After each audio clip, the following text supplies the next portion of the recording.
the world has changed. Not only has the end of the Cold War, that peace dividend, that lovely honeymoon period has come to an end. And secondly, President Trump has ripped up one of our defense assumptions that America is going to rush to our aid. That means that most of Europe has got to completely reconfigure its military. There's big capability gaps that we need to address, and we need to get defense spending onto a more robust level. Hello and welcome to Frontline. I'm Louis Sykes. Today we're speaking with retired Air Vice Marshal Sean Bell. Sean is a former fighter pilot, military analyst and co-host of the Red Matrix podcast. Sean, welcome. Good afternoon, Louis. The US is pushing ahead with its ceasefire talks with Russia over Ukraine, but has that been reflected at all on the ground in Ukraine? Yeah, it's dominated a lot of the news, hasn't it, at the moment? I think we've got to be really careful with the language we do around this. So taking it face value, in Saudi Arabia, there were a series of talks that were interpreted by European leaders as peace negotiations.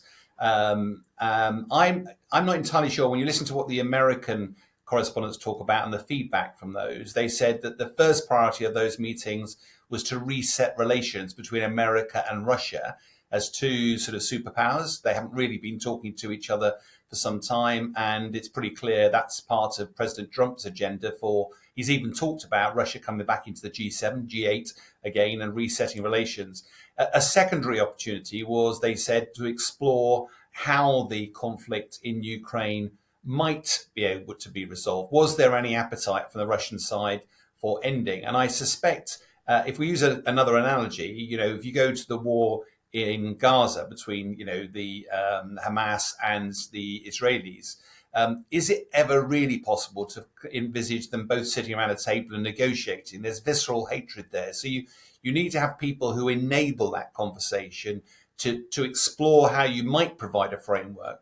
And I suspect in a similar way, America is simply exploring, what might tempt Putin to the negotiating table, because that segues nicely onto the second part of your question, because as a military guy, you'd normally only negotiate an end to these sorts of conflicts if one side has won, one side has lost, and therefore you're simply agreeing terms, or you've got yourself into some form of stalemate and it suits both sides to talk. Well, neither of those situations apply in the war in Ukraine. Russia is on the front foot. It's grinding forward with its war of attrition. Pokrovsk is the latest target, and almost on a daily basis, Russia is taking small settlements.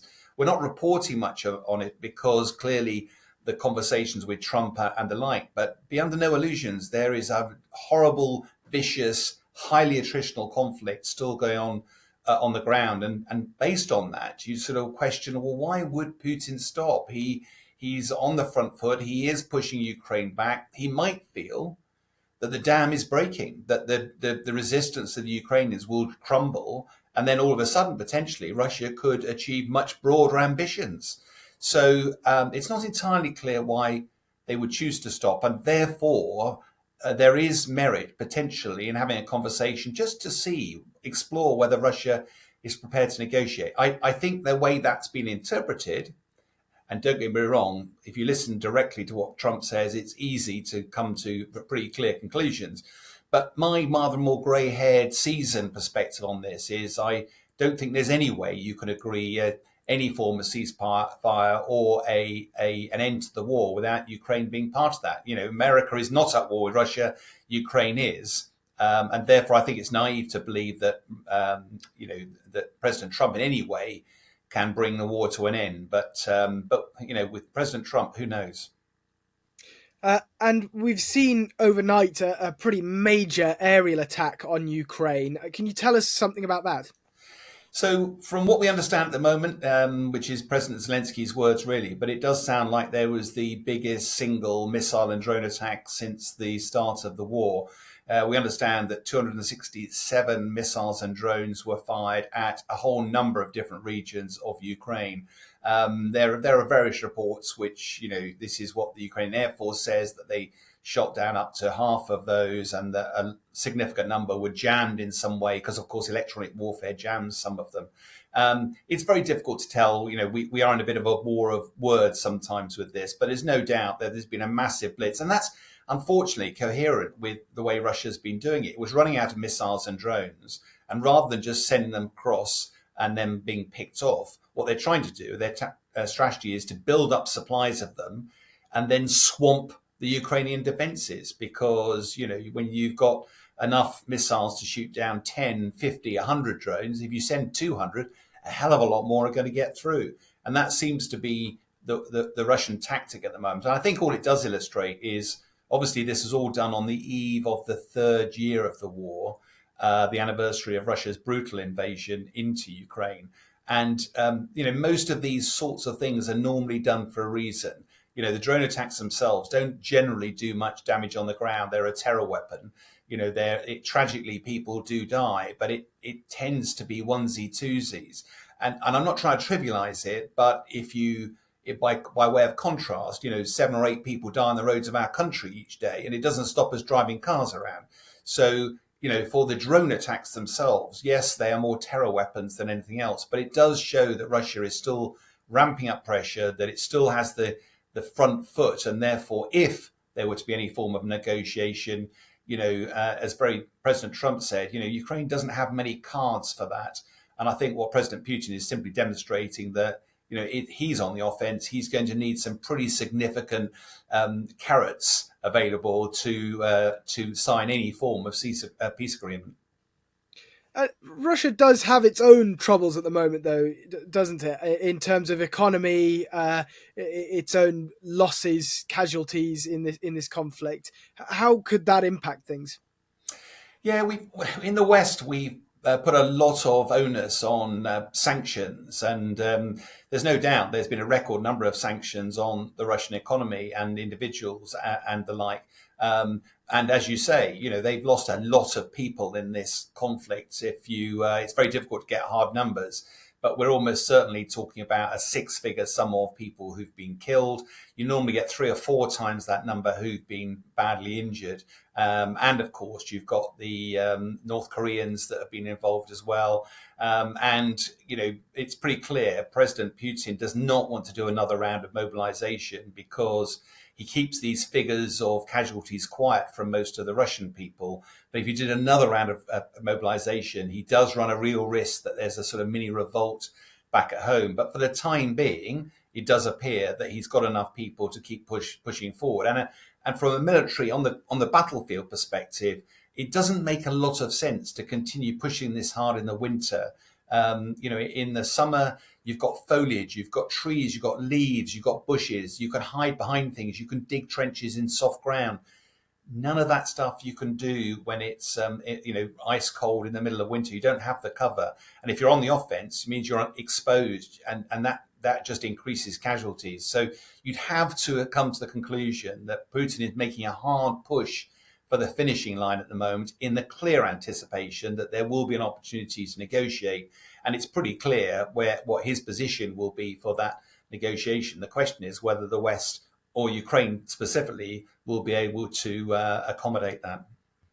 Well, at the moment, away from the front line, Trump is focused largely on this minerals deal with Ukraine. Is there any way Ukraine could sign that without security guarantees? Again, we've got to be very careful, I think, taking what's happening at face value. I think if you go right the way back, President Trump has made very clear, he got elected on a promise that it would make America great again, and stopping Uncle Sam being exploited. And there are so many examples that he's cited. That's why with the Panama Canal, America built it, and then they sort of gave running to it in 1999 to the Panamanian Canal Authority, and then they feel that $50,000 a ship, they're being exploited.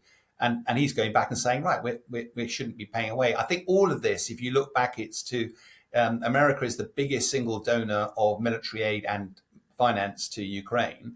And I think President Trump is going, hang on a minute, even the Second World War, you remember we were still paying reparations to America. It's one thing giving money, it's quite another lending it. And actually, why should you give when the country isn't in NATO? It's thousands of miles away from America. It's a bit like something happening in Chile and us having to bail them out. You sort of think, hang on a minute, that doesn't make sense. So I think what President Trump's trying to do is play to a domestic audience that says, first of all, Zelensky, we can't get you to give us money, but actually you've got huge mineral resources. And it's not coincidence that you'll remember that President Trump put trade tariffs around the world, including on China.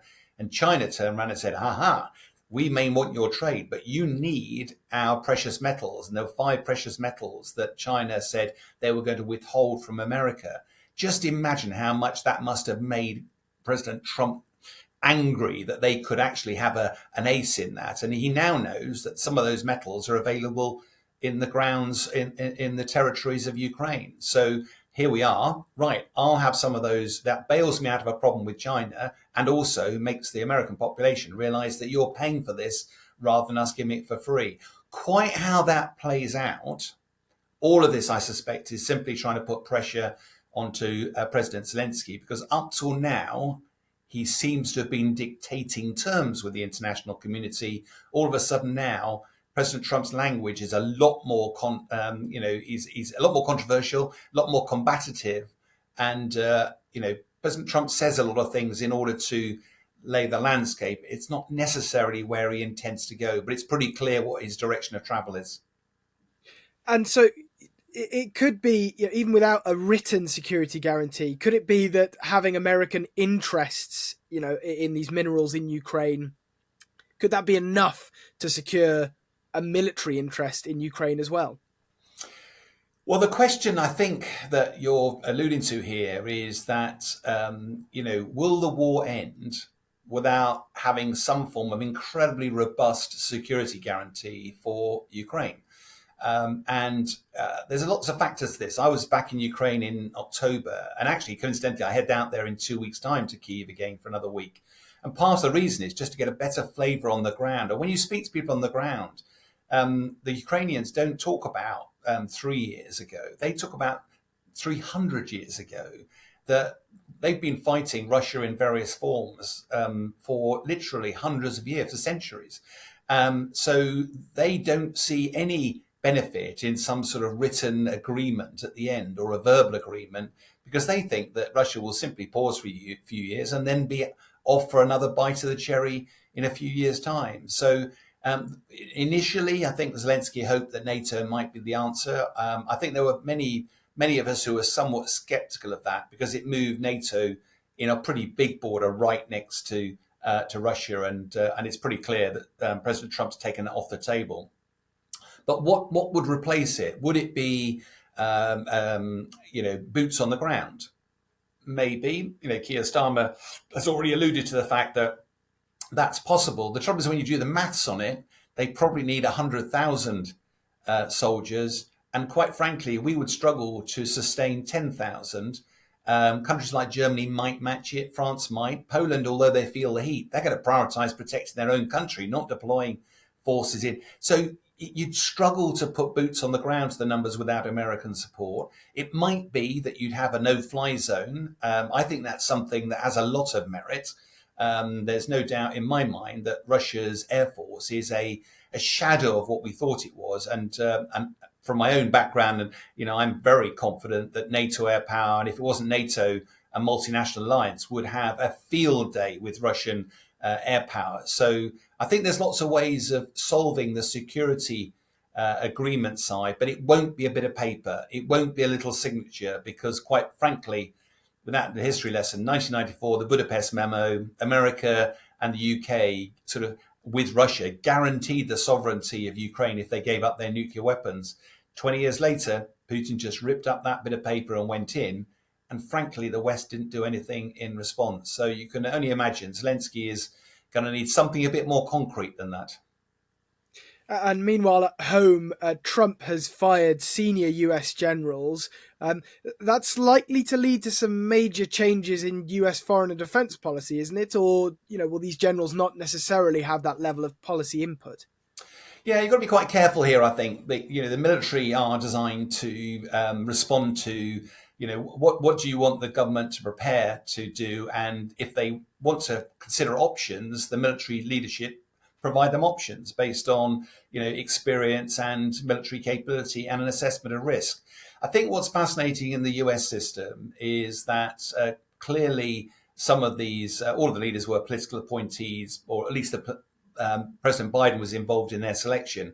Almost by default, therefore, President Trump is going to not want those people, because the risk is that they were sympathetic to President Biden's view, and therefore by nature they might be more combative by bringing in your own people. And I think President Trump's been doing this across a broad landscape. Get rid of all of the old people, bring in lots of people who are more can do and therefore won't question. My worry here, and I don't want to, it's US politics, but it starts to smell a little bit more like a dictatorship when you don't encourage talk, freedom of talk. I mean, we look at wartime leaders in Germany, Nazi Germany, and Hitler just stopped listening to people, believed he was autonomous. And actually, he could well have won the war had it not been for his arrogance and not literally taking advice from other people. And I think history demonstrates you do need to have a collective view. Yes, you need strong leadership, but you need people around you who can sometimes,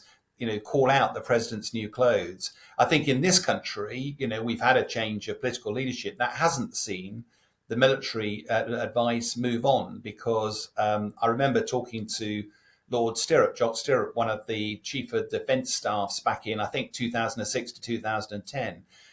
He was a former fighter pilot like myself. He was an absolutely outstanding guy, but he worked for 5 different defence secretaries. And they needed that continuity. You can't keep sacking him just because you didn't like the advice they gave you. They've had 40 years of military experience. And a lot of these politicians have 0.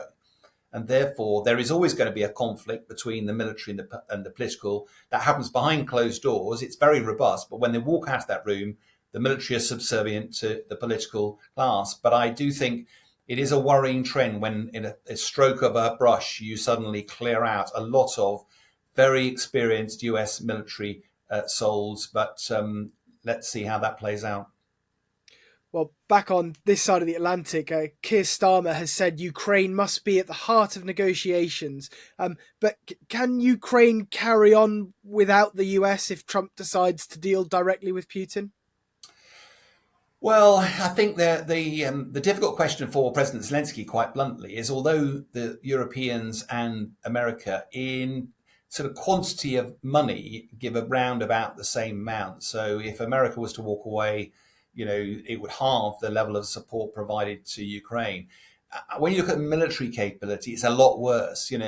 By far and away, the majority of actual military aid, hardware, ammunition, rounds, missile systems come from the US. And if that was to be stopped, that is very difficult for the West to step in. I think that would be create some phenomenal difficulties for President Zelensky. Now, please don't get me wrong. My view, as I think a lot of military analysts, is that the West, Europe and the like, have done enough to support Ukraine to stop it losing, but have fought shy of actually helping them win.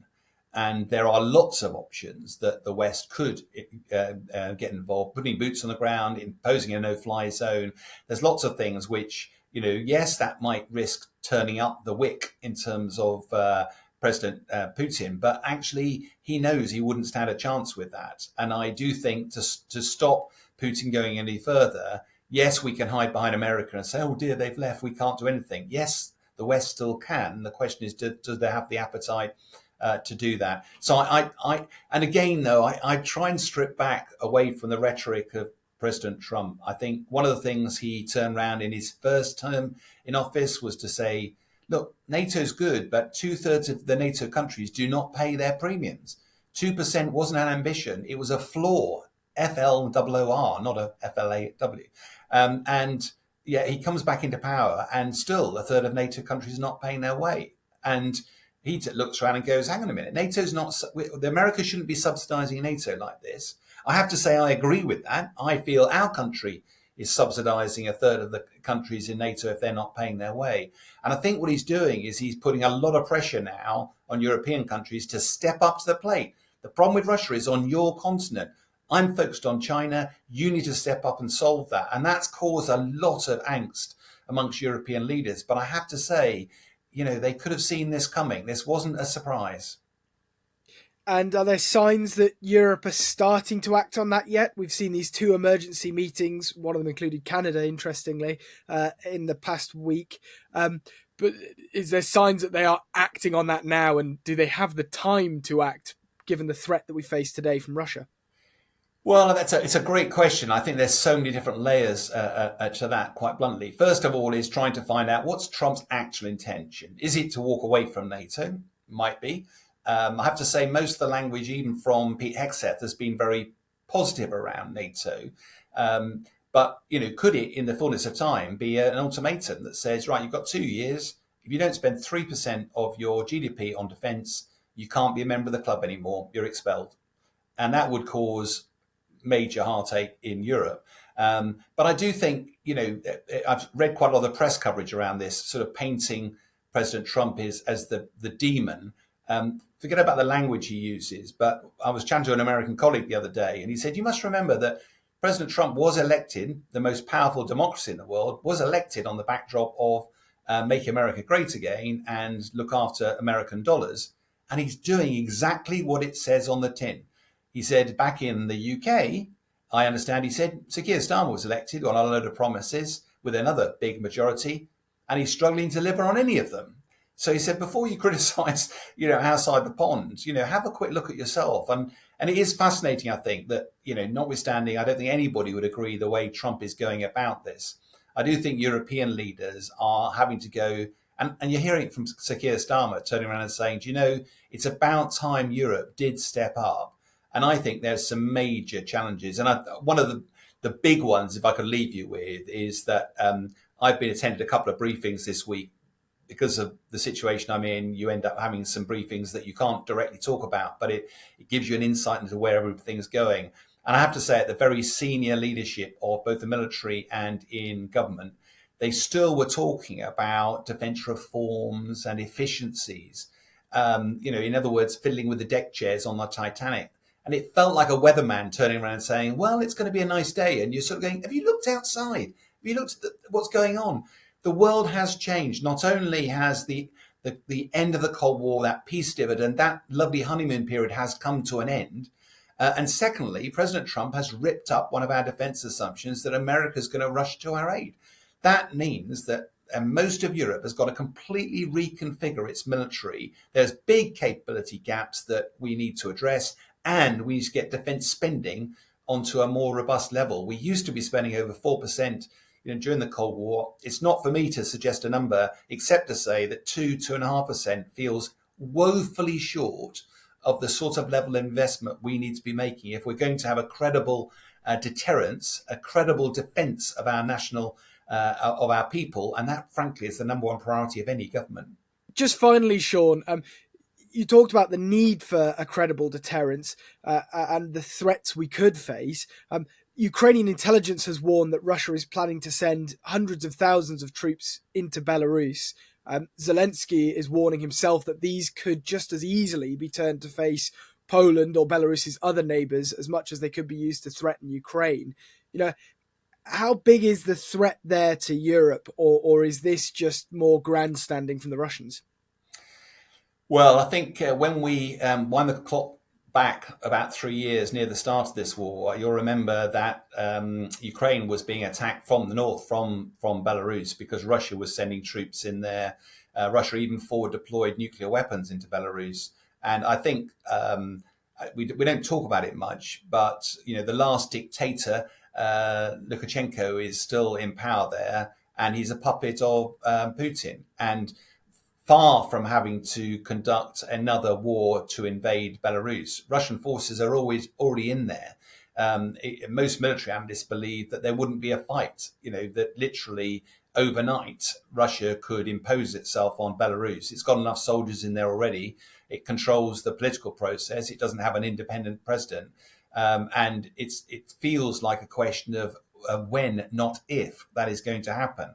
And again, whilst I suspect most political leaders recognise that that's the realpolitik of all of this, as you say, that will just turn up the heat a little bit more as to what's required. I think Poland particularly, I've got several Polish friends, they're now spending over 4% of their GDP on defence. They are feeling the heat. They have historic reasons to be nervous, and they are now bolstering. And I think there's a bit of a rush here to work out how quickly can you configure yourself for defence. I think Russia has had a very badly bloodied nose as a result of experience in Ukraine. Most analysts believe 5 to 10 years before it can regenerate the tanks and the military capability needed to go again. But be under no illusions. Putin has now got an appetite for this. He's on the front foot. He does appear to be winning, and it does appear that he's got Trump happy to bring him back into the fold. So why would he stop? And I think that's going to be a very unsettling lesson for not just those countries near Belarus and Ukraine, but also on the European continent. Sean Bell, thank you very much for joining us today on Frontline. You're welcome, Luke. You've been watching Frontline for Times Radio with me, Louis Sykes. If you'd like to be the first to get exclusive content, you can sign up for membership with the link below. You can also listen to Times Radio for the latest news and analysis, or read it on thetimes.com. Thanks for watching. Goodbye.